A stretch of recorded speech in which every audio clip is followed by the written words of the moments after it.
สบายดีท่านผู้ชมขอต้อนรับเข้าสู่บุญขอบศิลป์วัดลาววิสิตาจากเมืองแคนซัสซิตี้เนาะข้าน้อยก็ได้รับมอบหมายจากคณะกรรมการให้เป็นโฆษกภาคสนามนะเจ้าก่อนอื่นต้องขอ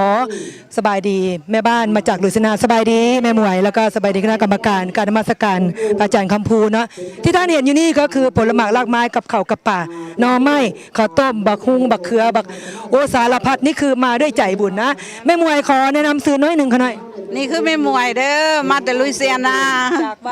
จากวัดธรรมรัตนารามข้าวปลาอาหารแห้งอาหารสด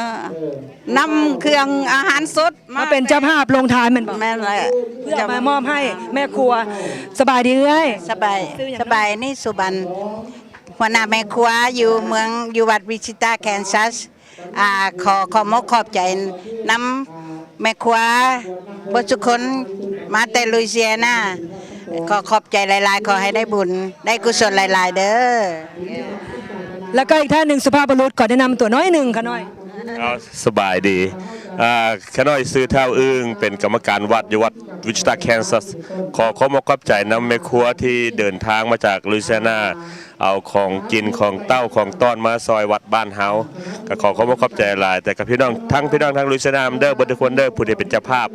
ก็ขอให้บุญคำนำสู่อยู่ดีมีแห้งสุขภาพแข็งแรงเอาขอขอบใจแล้วก็อยากจะให้แป๊บนึงค่ะแล้วก็ก่อนที่จะไปถึงหัวหน้าประธานเนาะขอให้อ้ายช่วยเอาไมค์ให้อาจารย์คำพูเนาะกล่าวความในใจว่าปีปื้มจังใดลูกศิษย์ลูกหาไก่แสนไก่12ชั่วโมงเพิ่นก็ยังนำข้าวปลาอาหารเนาะขอกราบนมัสการก็ขอเจริญพรออกตนญาติโยมที่กำลังหับเบิ่งวิดีโออยู่ในขณะนี้เนาะพระอาจารย์นี่ก็เป็นพระอาจารย์คำภูมีลายมเมื่อนี้รู้สึกภาคภูมิใจหลายที่คณะญาติโยมมาจากวัดลาวธรรมรัตนารามเมืองบูซัสรัฐลุยเซียนาแล้วก็คณะแม่ครัวทั้งเบิดที่ได้มีจิตศรัทธาเลื่อมใสในพุทธศาสนาได้นำของต่างๆบ่ว่าจะเป็นหมักพริกหมักเขือหมักฮุงอาหารการกินทั้งเบิด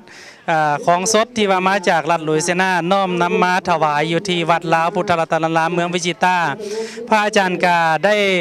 รับและก็ได้ให้พรญาติโยมเป็นที่เฮียบห้อยอาจารย์ก็ขอบอกขอบใจมายังพ่อแม่พี่น้องแล้วก็อีกประการหนึ่งแล้วก็ได้เป็นเจ้าภาพถงเปลืองเครื่องปอนมงคลทั้งเบิดก็เป็น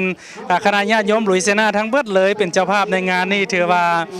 ได้ซอยทั้งวัดพระอาจารย์ถือว่าหลายที่สุดพระอาจารย์ก็ภาคภูมิใจหลายขอบใจน้ำครูบาอาจารย์อยู่ทั้งวัดลุยเซียนาพร้อมคณะกรรมการออกตนญาติโยมแล้วก็ไม่ออกมวยไม่ออกเม้งตัวแทนคณะเนาะแล้วก็ไม่ออกอาจารย์ลืมซื้ออีกแล้วไม่ออกดาวเนาะแล้วก็เมื่อสุคนขออนุโมทนาสาธุการขอให้ไม่ออกได้บุญได้กุศลได้หลายอนุโมทนาบุญคำนำสู่ได้ไม่ออกเด้อสาธุประธานกาท่านผู้ชมเพิ่นบอกว่าบ้านหรือว่าวัดถ้าเกิดบ่มีผู้นำที่ดีเนาะก็คงจะมีแบบนี้ข้าน้อยก็บ่ฮู้จักเพิ่นแต่มื้อนี้ขอเชิญพ่อลุงด้านหน้าเนาะจะน่าจะเป็นท่านใดขอสัมภาษณ์สบายดีเจ้าได้ยินข่าวว่าเพิ่นบอกประธานวัดขอเชิญทางนี้เจ้าตอนนี้ท่านประธานอยากจะให้ท่านประธานกล่าวความรู้สึกที่ว่าพี่น้องเพิ่นมาทางไกลขอเชิญเจ้าขอขอบใจน้ำพี่น้องทุกๆท่านจากลุยเซียนวัดลุยเซียนาเนาะเพราะว่าวัดลุยเซียนาก็ปัดวิชิตาเฮานี่เป็นอันหนึ่งอันเดียวกันสินไปป่ามามีการแลกเปลี่ยนความคิดความเห็น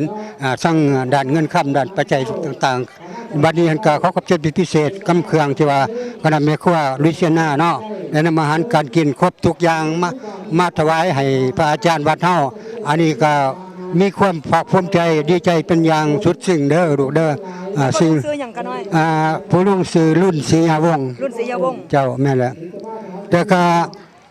ขอขอบใจเป็นพิเศษน้ำครูบาอาจารย์ก็ทราบพุทธเมืองลุยเซียนาที่ว่าบ่ลงลืมวัดลาวเมืองวิชิตาเฮาเพราะว่าเฮาเองก็เคยไปมาหาสู่กันทุกๆเทื่อก็ขอให้มีความสัมพันธ์ต่อไปเด้อลูกเด้อพวกคณะแม่ครัวเฮาก็ได้นั่นน่ะแล้วก็บ่มีหยังนอกจากนี้ก็ขอบใจน้ำพี่น้องชาวพุทธลุยเซียนาและครูบาอาจารย์ที่ได้กรุณาช่วยเหลือวัดลาวของเราในครั้งนี้ขอขอบใจเจ้า นั่นก็คือคำกล่าวของประธานนะที่เพิ่นได้ดูแลวัดมาตลอดเนาะก็ขอให้พระลุงสุขภาพแข็งแรงเด้อจ้าท่านผู้ชมอย่าลืมติดตามตอนต่อไป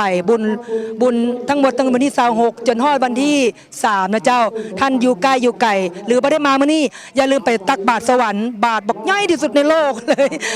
ตักบาตรอยู่หม่องศีลหน้าซิมนะเจ้าได้ทุกเวลาออเดอร์ไทม์เนาะสำหรับวันนี้ขอเบรกเพียงเท่านี้ก่อนนะเจ้าขอบคุณเจ้าน้องแหม่มภาวดีเจ้า